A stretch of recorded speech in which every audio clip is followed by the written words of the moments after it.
Hey guys, welcome to my channel. It's Peter again. Last time we talked about ground effect tunnels, but this time I'm really recently into drones.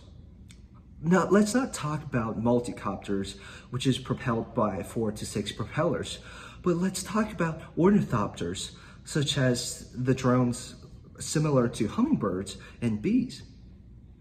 For ordinary multicopters or drones, there is a notorious coupled force called the torque reactions, which brings the airplanes and drones into its opposite directions of its turning direction of the propeller, which is undesirable. You cannot see like a plane. We don't want to see a plane during its flight. It's turning like on the opposite directions of its propeller.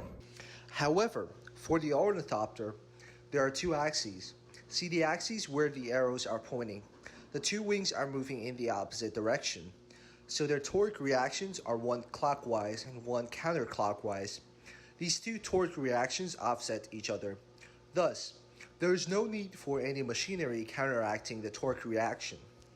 Aerodynamically saying, the ornithopters, like hummingbirds and bees, generates lift from its high attack angle wing. In the picture, we could clearly see that the wing of the hummingbird is slanted. When airflow collides with the angled wing, the force vector creates an upward lift.